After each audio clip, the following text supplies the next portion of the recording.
Oke, kita lanjut ke materi yang lebih spesifik. Eh, Kemarin kita udah bahas tentang subjek dengan verb, seberapa pentingnya di dalam sebuah kalimat. Karena setiap soal TOEFL itu wajib, yang paling pertama adalah nyari verb dengan subjek. Nah, sekarang hal yang lebih detail itu terkait dengan kata kerja atau verb, yaitu tentang present participle dan past participle. Nah, di sini present participle itu sebelumnya adalah verb ing, itu present participle. Dan past participle itu adalah setiap verb yang ujungnya setiap verb bentuk ketiga. Ya, jadi contohnya kayak drunk, terus ya semua verb bentuk ketiga yang mostly biasanya ujungnya ed. Oke, langsung yang pertama aja tentang present participle.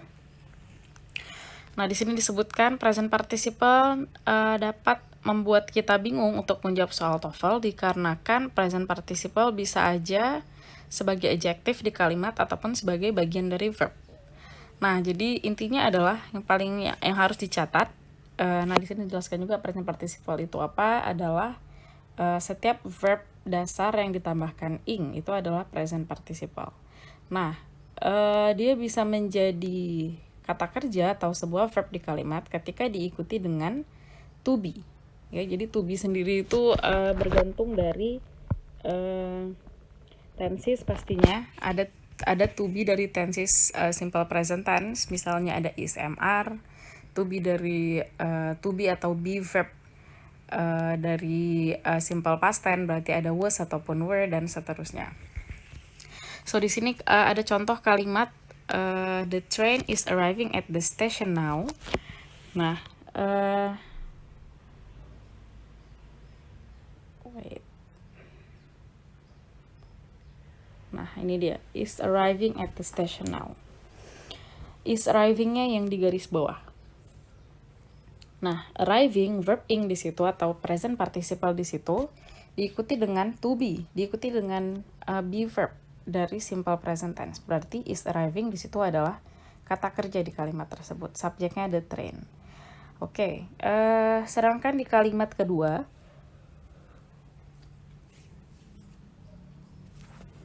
the train arriving at the station now is an hour late. Nah, di situ arriving-nya tanpa diikuti is, tanpa diikuti to be apapun. Berarti di situ hanya sebuah adjektif. Nah, bedanya apa? Bedanya kalau misalnya verb ing yang dia adjektif, kalau diartikan ke bahasa, artinya ada kata yangnya. Nah, jadi kalau kalimat ini diartikan itu menjadi kereta yang sampai ke stasiun sekarang itu telat 1 jam. Ya, jadi verb ing tanpa ada to be apapun itu adalah adjektif yang kalau diartikan ke bahasa ada makna yangnya. Oke, next ada example lagi yang bentuknya choice. Kalimatnya the film appearing at the local theater is my favorite. Nah, subjeknya di sini the film. Oke, jadi kita review sedikit. Subjek di kalimat itu harus sebuah kata benda tanpa diikuti dengan preposition apapun. Nah, terus titik-titik di depannya ada appearing. Nah, appearing itu present participle. Nah, jawabannya apa? Kita lihat di depannya ada verb atau enggak. Rupanya ada verb is di situ. Verbnya dari to be. Nah, jadi appearing di sini cukup kita biarkan dia menjadi sebuah adjektif tanpa diikuti dengan to be apapun. Jadi jawabannya bukan B, apalagi C, juga bukan D, jawabannya now. Nah, now itu sifatnya adalah adverb. Dimana adverb, seperti di video sebelumnya aku udah jelaskan yang namanya adverb, keterangan atau ekstra, itu bisa ditaruh seberapa banyak di dalam kalimat, bisa ditaruh di mana aja di dalam kalimat. Jadi now di situ hanyalah ekstra, so we can put in anywhere in our sentence. Oke, nah di sini ada beberapa soal present participle. Kita skip dulu, kita lanjut ke bedanya present participle dan past participle. Nah, past participle juga bisa bikin bingung teman-teman semuanya untuk menjawab soal TOEFL. Dikarenakan ini juga bisa jadi adjective ataupun bagian dari verb. Sama konsepnya dengan present participle. Nah, past participle itu adalah verb yang past participle is the form of the verb. Dia bisa menjadi verb ketika diikuti dengan have ataupun be. Nah, jadi have itu kalau di grammar kita bilangnya have verb. Atau be itu di grammar bilangnya be verb. Nah, have verb, be verb itu adalah bagian dari kata kerja yang bagian dari kata kerja non-action. Kata kerja yang artinya itu bukan pekerjaan. Kata kerja yang seolah-olah bukanlah pekerjaan. Itu dia salah satunya bisa. Itulah yang disebut dengan non-action verb. Contohnya have verb ataupun be verb. Nah, have verb sendiri itu dibagi menjadi beberapa bagian. Have verb itu bukan cuman have, tapi has juga termasuk, had juga termasuk. Nah, sedangkan be verb atau to be itu juga dibagi beberapa bagian tergantung tensesnya. Ada is, am, are misalnya, ada was, were, ada has been.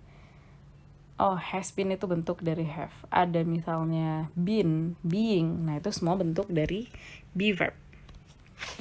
Nah, di sini ada dua kalimat yang ada past participle-nya dan kedua-duanya diikuti dengan verb.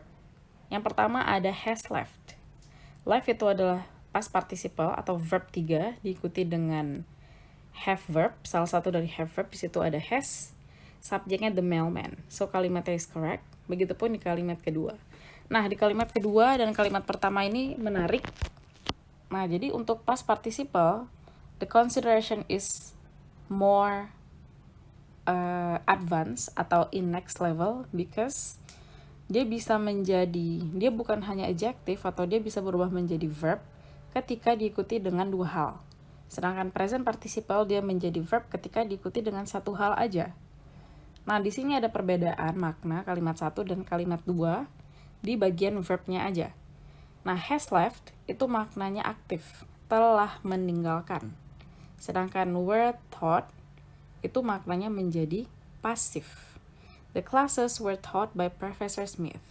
Nah, artinya adalah setiap past participle, setiap verb bentuk ketiga yang diikuti dengan to be atau be verb, apapun tensesnya, dia menjadi kalimat yang pasif. Sedangkan setiap verb 3 atau past participle diikuti dengan salah satu dari have verb, dia menjadi kalimat yang aktif. That's the thing. Oke, nah di sini contoh past participle di kalimat tapi sebagai adjective, yaitu ketika tidak diikuti dengan have verb maupun tidak diikuti dengan be verb.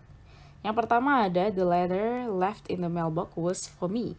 Karena di sini left-nya itu tidak diikuti oleh have dan juga be verb, makanya di situ cuma adjective yang artinya ada kata yang kalau di Indonesia kan. Artinya di depannya harus ada verb. Karena left tadi bukan verb, hanyalah adjective. Begitupun di kalimat yang kedua. The classes taught by Professor Smith were very interesting. Verbnya di situ were, subjeknya the classes. Taught hanyalah adjective. Ya, jadi ada makna yang diajarkan. Nah, tetap di situ maknanya pasif. Oke, nah kedua-duanya di sini bentuk past participle yang tidak diikuti oleh verb, either have verb maupun be verb. Nah, di situ dia di situ ketika diartikan makna adjektif tadi itu maknanya ada kata yang tadi. Kalimat yang pertama di sini, the letter left in the mailbox was for me, artinya adalah surat yang ditinggalkan di mailbox itu untukku. Di kalimat kedua juga maknanya pasif. Kelas yang diajarkan oleh Profesor Smith. Oke, jadi kedua-duanya ketika ada past participle di sebuah kalimat yang tidak diikuti oleh have ataupun be verb bermakna pasif, itu udah pasti. Oke, tapi kalau misalnya ada present participle yang di awal tadi, kita bisa balik sedikit. present participle sebagai adjective di kalimat like this. The film titik-titik appearing. Nah, di situ maknanya aktif. Oke. Nah, kalau misalnya kita mau lanjut lagi, ini adalah sebuah kalimat kompleks. Oke. Nanti di video selanjutnya kita akan bahas lebih lanjut tentang struktur kalimat.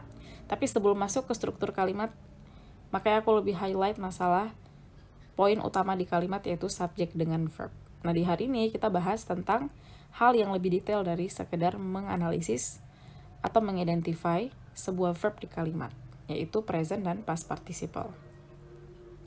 Oke, jadi di sini the film appearing, ketika ada kata benda di depannya ada verb ing, itu verb ing-nya bermakna aktif, ya, appearing. Di sini maknanya muncul, yang muncul. Nah, sedangkan ketika ada kata benda diikuti dengan past participle, dia menjadi maknanya pasif. Oke? Jadi ketika dia posisinya sebagai adjective, baik itu present participle dan past participle, kita harus pahamin juga dia maknanya, konteks kalimatnya, maknanya aktif ataupun maknanya pasif. Nah, itu dia untuk video hari ini. So I'll see you soon for next video. Bye.